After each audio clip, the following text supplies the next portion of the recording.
Hello mga kamamsi! Maagang nagising si Felicity at si Destiny dahil today ay meron silang training sa Earnwolf Class Center ng Ballerina.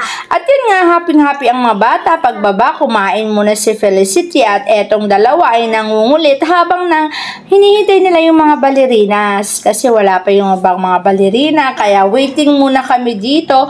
At habang naghihintay, tignan mo naman si Felicity, dance move niya talaga. Ayan, pati si Destiny, oh. Sayaw sila ng sayaw. Happy-happy ang magkapatid. Kasi nga naman, sobrang enjoy daw ang magbale. At syempre, may mga dance move din si Felicity. Ayan, nakikita nyo ba yung dance move niya?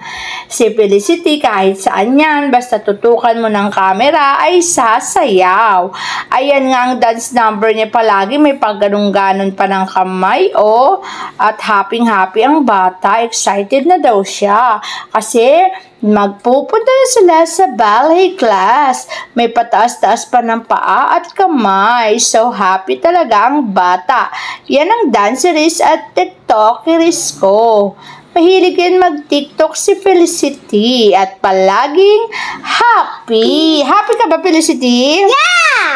At yan na nga, nung dumating na ang lahat, nakaalis na kami at nakatulog si Felicity at Destiny sa biyahe.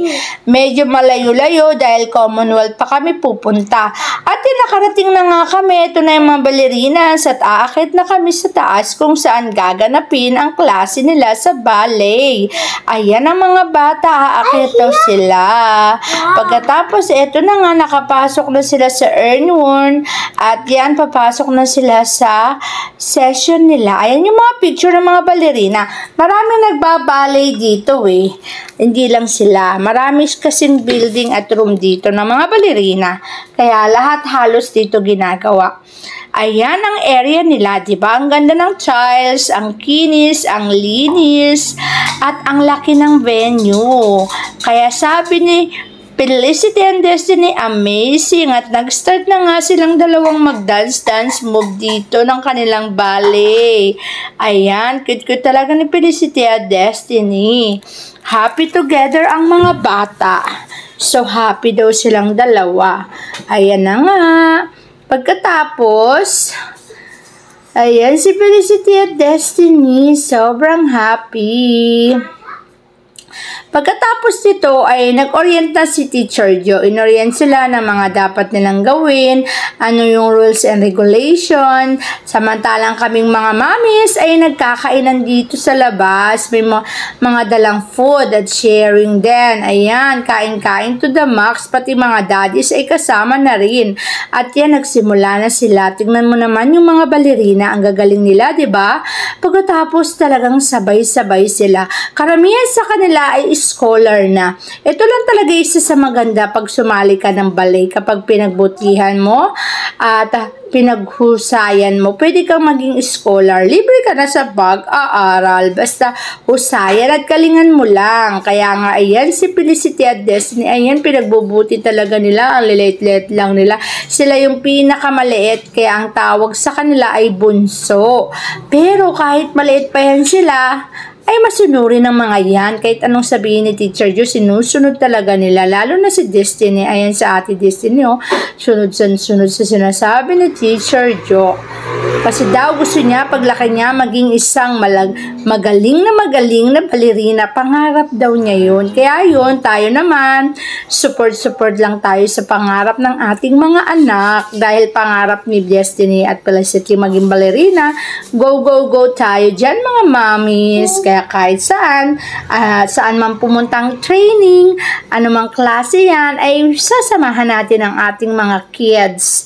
Basta't happy sila, happy din tayo. Kasi nga naman, kung saan sila masaya. Kung saan sila masaya, gawin natin ang magpapasaya sa kanila. Suportahan natin sila. Ayan nga ang mga ballerina ang gagaling. Karamihan sa kanila ay scholar. At meron pang natanggap sa kanila sa training ng scholarship from yung mga bigatin na mga training. Ayan o, kasi ang galing talagang magturo ni Teacher Jo.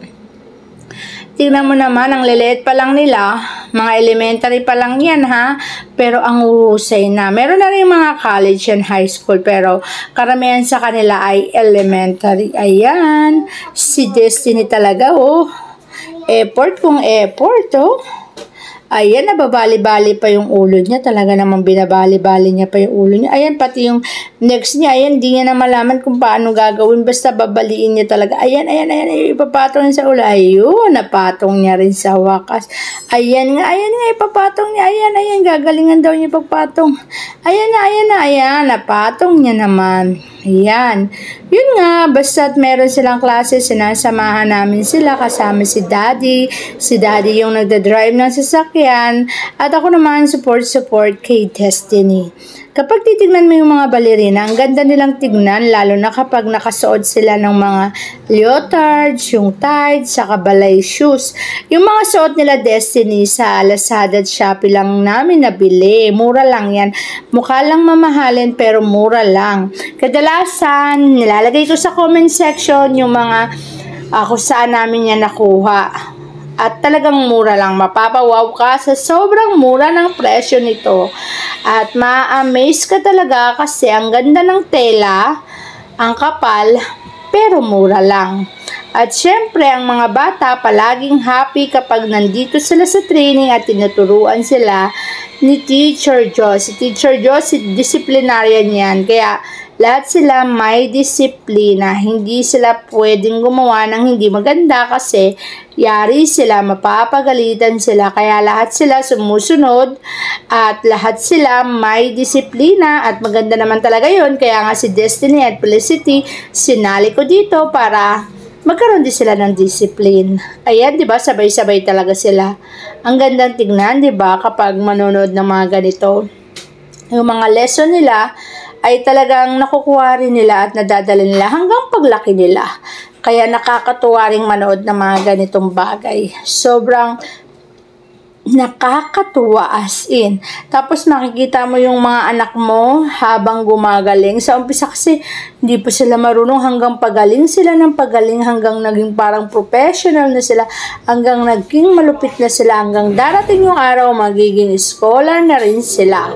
Kasama sila sa isang professional class at magiging mahusay na balerina in the future. Siyempre, maliliit pa lang sila for today pero habang lumalaki, nakukuha na nila yung learnings na tinuturo sa kanila hanggang lumupit sila, hanggang gumaling sila, hanggang madala nila yan, hanggang paglaki nila. Para rin sa kanila ang lahat ng yan. Kaya supportahan lamang natin ang ating mga kids kung ano yung gusto nila at kung ano din yung makakabuti sa kanila. Yan lang po. Thank you very much.